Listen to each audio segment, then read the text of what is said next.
sermon, but we're also going to have a testimony night. Testimony that is clear, that is of God. Testimony that only can be spoken by truth. Testimony can only be spoken to because of those real shedding of tears, difficult times. And I'm going to give you the sermon title, and it's one that's going to be super interesting, because before I knew the testimony, the sermon title was. And the sermon title is The Cheater.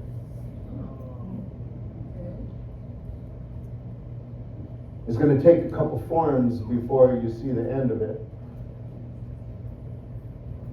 And we're going to let God do the rest, right? Amen. And so I'm going to introduce you. I don't know if we're going to have both Brian and Donna together.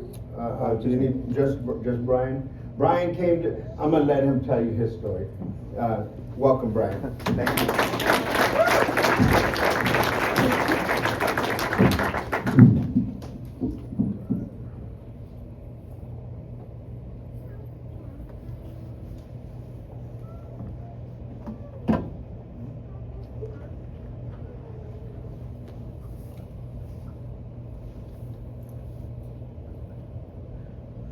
All right, how's everyone doing tonight? Good, thank you. Is this working? It's the one up there. Hello? Try the one up there, brother. Hello? Check. Oh, all right. Okay. So, I'm just a kid from Long Island, New York. And when I was 12 years old, I started to drink and smoke pot. And it just went from there exponentially to a situation where when I was 15, I started working at a deli. And I worked for a guy named John at the deli. The owner of the deli was a cocaine dealer and also a weed dealer. So I worked at the deli. Next to the deli was a club called the Mad Hatter of Stony Brook. And there was a little band that played every Wednesday night at the Mad Hatter of Stony Brook, a band called Twisted Sister. Anyone ever hear that band? We're not gonna take it, right? And we became friends with the owner of the Mad Hatter of Stony Brook, and at 15, I would get into the Mad Hatter of Stony Brook, drink for free, and I thought that I had arrived. I thought that I had arrived. So, now fast forward, I'm 18. I go to work at Seaport Deli in East Setauket, Long Island. And at this deli, there was a dude there, his name was Mark. And he started preaching the gospel to me.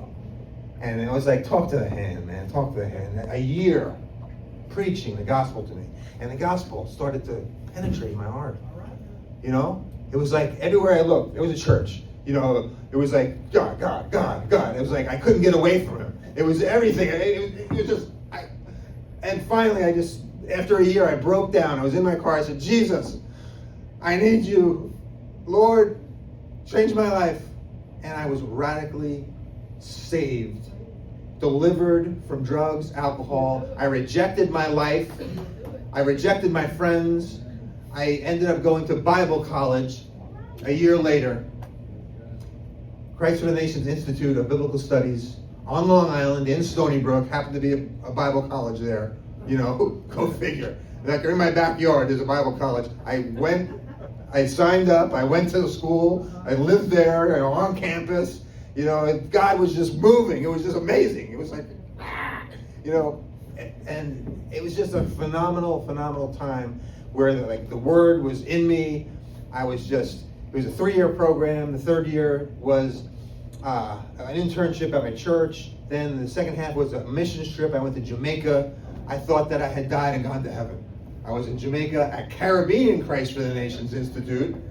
And I was, you know, working there. I was like, I gotta stay, I gotta come back, you know. So I got an invite to come back for another year. And I worked as the music director. And we had a little band that went around the island, and we sang at churches, and just, you know, it was just phenomenal. There was a guy there that had a boat. He was from Germany.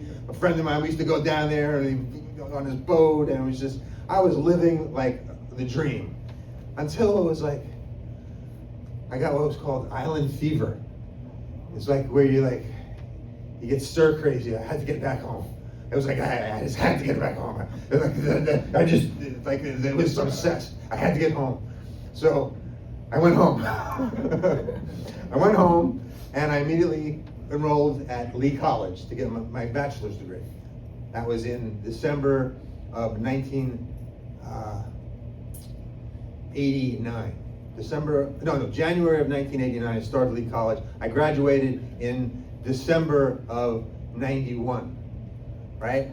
So then I was like, okay, God is speaking to me to go to law school. I'm like, oh man. So I applied to Regent University School of Law, get admitted, right? Okay, so now I gotta find a wife, right? I gotta go home and find a wife because I need a wife. So I go home, I go to a church that was pastored by one of the professors that I had in Bible college, and I proceed to lay eyes on this beautiful woman right here. And I knew that I wanted to marry her immediately, but it wasn't that easy because she was like, talk to the hand. I asked her to lunch after church one day. She's like, oh no, I got things to do. So I played my cards right. I got into the small group that she was in, right? And I proceeded to wiggle my way into there and sit next to her. And I said, hey, why don't you sit over here next to me? And she's like, okay. So what happened was she got into a car accident in her car. So I said, hey, I know that you don't have a car, you need to ride to the church. She's like, okay. And I said, and why don't we stop and get something to eat on the way? That was our first date. Little did she know, she was hoodwinked into a date with me. Right? So I took her out to dinner. 10 days later, I asked her to marry me. And she said yes, believe it or not. 10 days later. That was in February? February. 6 months later, on July 18th, 1992, we were married. And it was a whirlwind romance that was so powerful and so beautiful. And we went to Jamaica on our honeymoon, and it was just, an amazing thing. We went to law school, and it was just an amazing time. I graduated from law school in December of 1994, started a practice. I worked for Jay Sekulow at the American Center for Law and Justice. He then sent us to New York City, where I was the New York State Director of the American Center for Law and Justice. It was one guy in a room in Manhattan with no windows. It was just me. And I proceeded to work for him for a period of time until he decided that the New York office was no longer a viable option, and he wanted to send me to Connecticut. We were like, nah, I think meanwhile we were building a house on Long Island. So I said, no, thank you. And then I went to work for Charles Gucciardo at the Gucciardo Law Firm. And that was a great experience. We did personal injury law, but let me backtrack. I also had my own practice, and I was doing constitutional law. So when Charles Gucciardo approached me to work for him, I said, I'll consider that, but here's my conditions. I don't want to have to be in the office until 10 o'clock because it's too tough to get there at 10 o'clock. And I want to be able to do any of my cases, my constitutional law cases, First Amendment cases, free speech. I want to be able to do that as well. He's like, really? I was like, yeah. He's like, okay, you got it. Meanwhile, I never went into the office at 10 o'clock, but I had the option. And so it was an amazing thing. And on December 11th, 2001, I was in a trial in Brooklyn. I had to print out jury instructions, but I ran out of paper in my office, at home. I ran out of paper at home, so I had to go into the office. We were down on Wall Street, 99 Wall Street, about 4 blocks from the World Trade Center. And so I went to the office to print out jury instructions. I was sitting on my desk, and our office manager came in and said, "Hey, the World Trade Center's on fire." I was like, "What?" So we immediately put on a TV that was in the office, and we could see like there was, you guys remember, there was coverage of it immediately, right? So we're like, "What the heck's going on?" And the first plane had obviously already hit, but we didn't know it. They were saying, "Oh, it was maybe a small plane, it's a Cessna." Who knew? No one knew.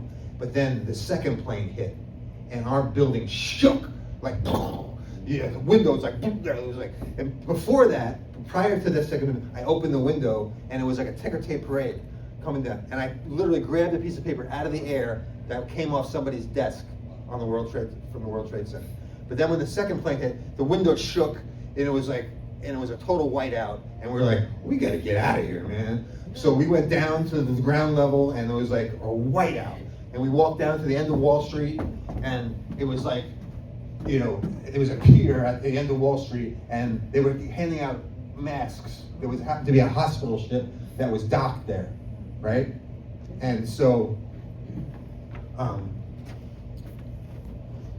we got masks, and we were on the pier waiting for ferries to come to take us off of Manhattan. Our office manager got the first ferry, and she lived in Hoboken, and so it took her around the Horn, the southern tip of Manhattan. And when she was around the Horn, the second tower fell right as she was like on the ferry, you know.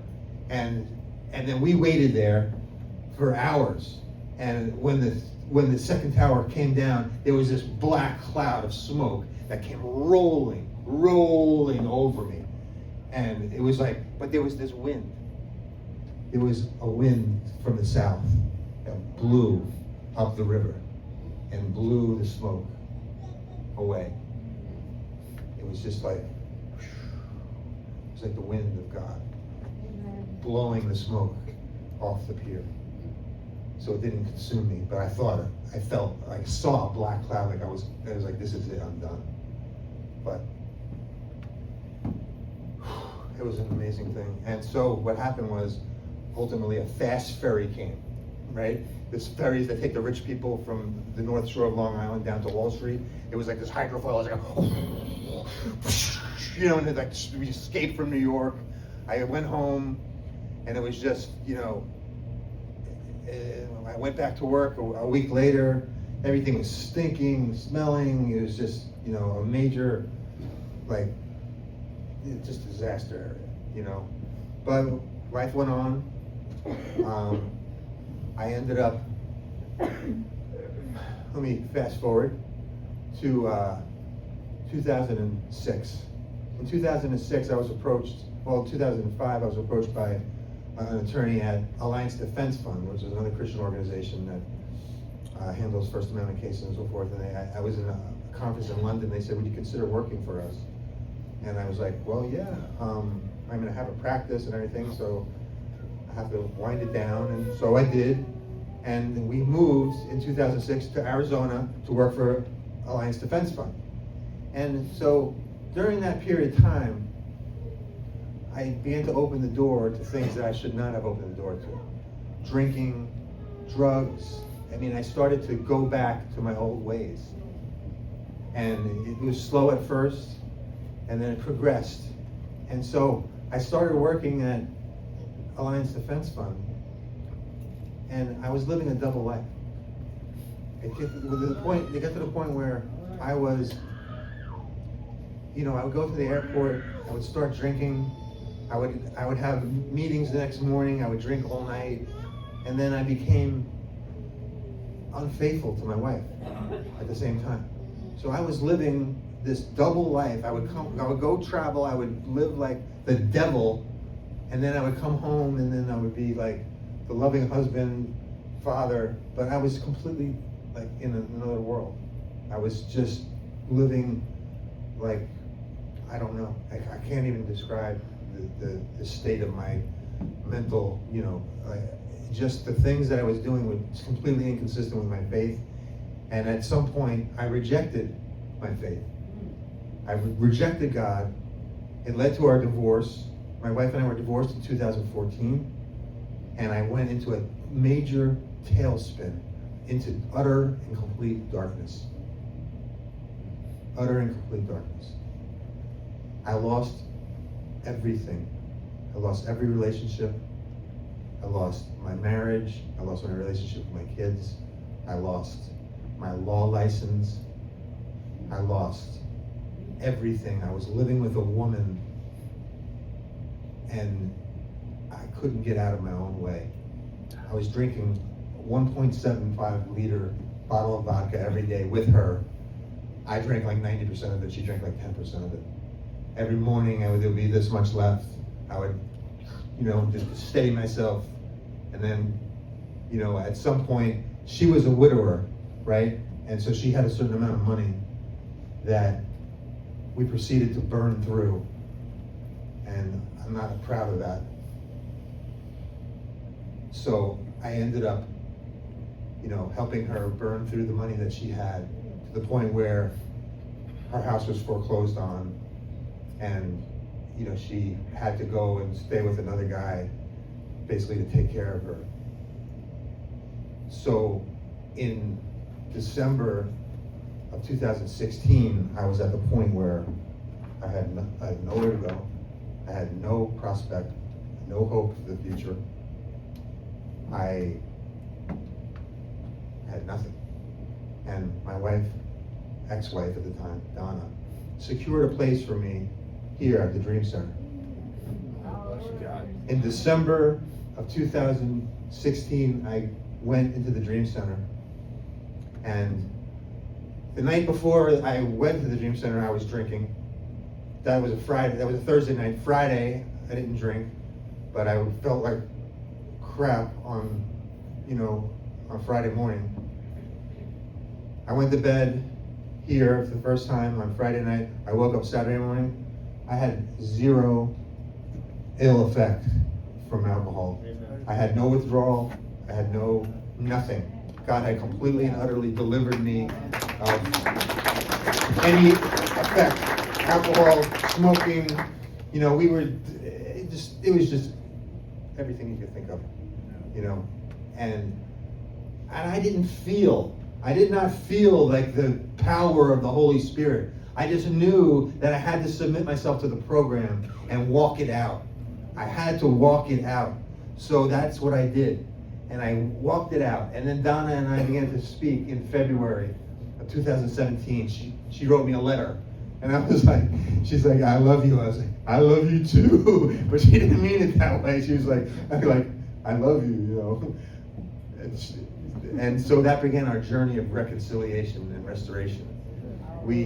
So we went on a journey, and I went through the program, and so I went through the first phase, second phase, we started spending time together, we went to counseling, blah, blah, blah, blah, blah, blah, blah. Long story short, in 2020, we were remarried on July 18th. We were remarried in San Diego with all my kids. God is restoring, is restoring, continue to restore all of the relationships. Everything the enemy has stolen, God has returned, and way more. I mean, when God says He will bless you exceedingly abundantly beyond what you can ask or imagine, I am experiencing that right now. Amen. So, there was more though. There was more. I had to go through a trial. In January of 2022, I was diagnosed with cholangiocarcinoma, a bile duct tumor that we discovered. And I had a procedure to remove it in February of 2022, a Whipple procedure. And then I went, I did chemo, I did radiation. It was clear. I was clear until December of 2022, when 2 more tumors showed up on my liver, right? So then in, I guess, February 2023, I had a liver resection where they removed the tumors.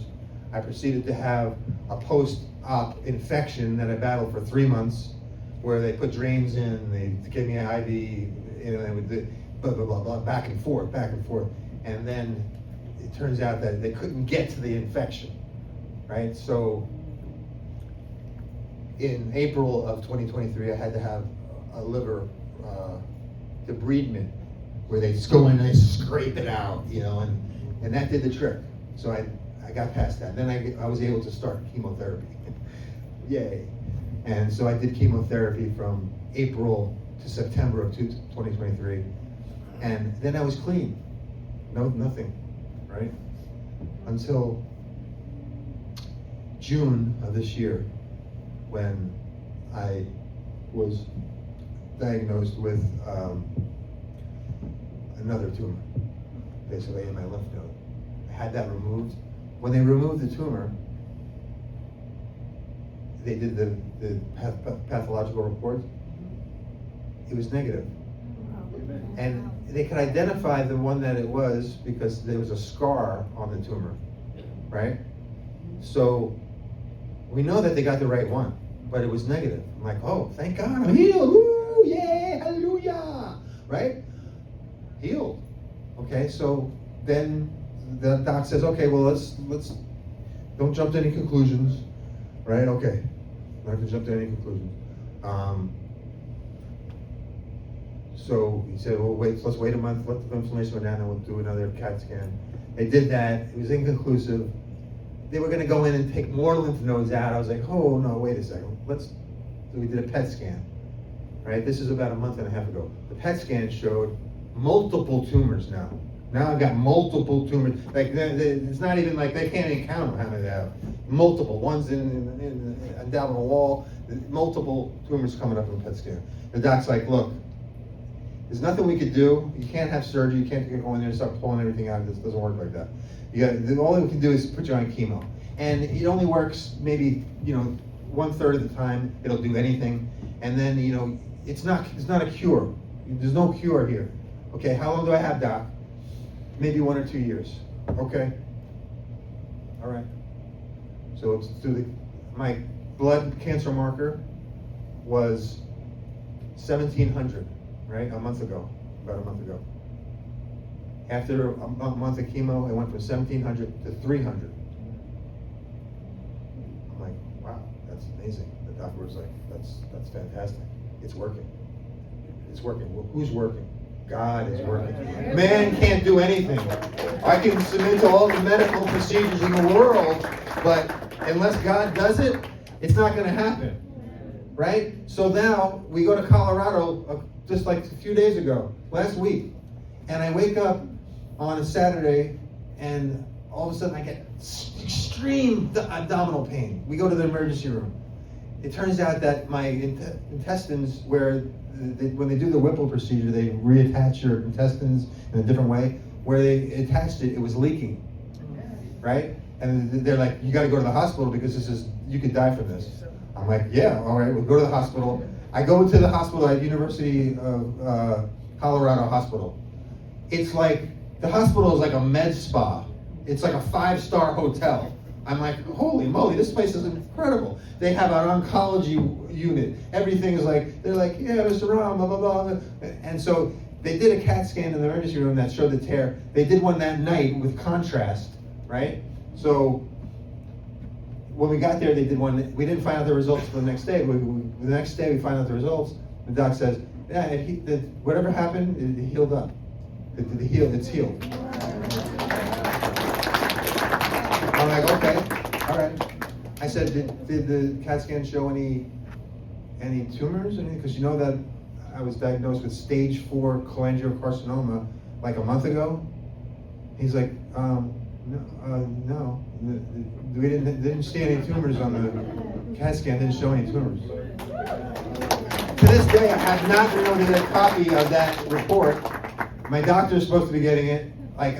So we went on vacation. I was supposed to have chemo. I was going to have to come back from Flagstaff. I talked to my doctor before we left. He said, you know what? You're going to take a break. I'm gonna give you a break from the chemo. So I didn't have to take the chemo when we were on vacation just last week. And God is like, and as far as I know, you know, I'll fill you guys in. As far as I know, right now, I'm completely healed. That's as far as I know. You know, that could change because God has specifically told me that I'm not telling you how long you have.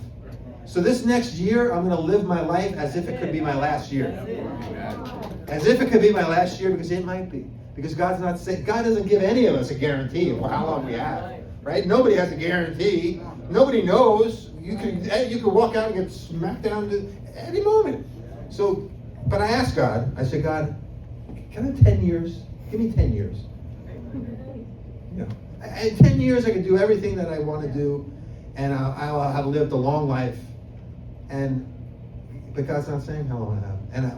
But what He is saying, what He's telling me, I'm not going anywhere anytime soon. Amen. I'm not going anywhere anytime soon. I've got a lot to do. God is giving me vision. He's giving me just incredible revelation. I am in a place right now that is just unbelievable when I tell you that God has blessed our family so absolutely incredibly that I can't even stand it. I can't stand it. The power of the Spirit, I have to it's just amazing. It's absolutely amazing. So I'm sure I forgot to say some things, but I think I got most everything in. And I really appreciate the opportunity to be back here because this place has been such an absolute game changer in my life.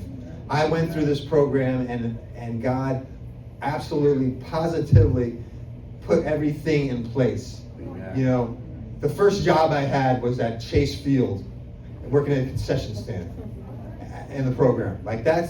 God brought me from there to the point now where I've got multiple businesses that are going on. I've got a boat rental business. I've got a business consulting business. I've been involved with Kent Chase Golf. I'm involved with an STO that we started to take in donations and to give scholarships to people. I mean, God has got my hand in so many different things. I want to give a shout out to Kent Chase because he's awesome. Awesome. And he's going to help me get break 90, right? Break 90 by the spring. Okay? And beyond. And beyond. I'm not going to stop there. I'm not stopping there, right, Ken? Right. All right. Well, thank you so much for listening to me. I appreciate it. And I'll hand it over.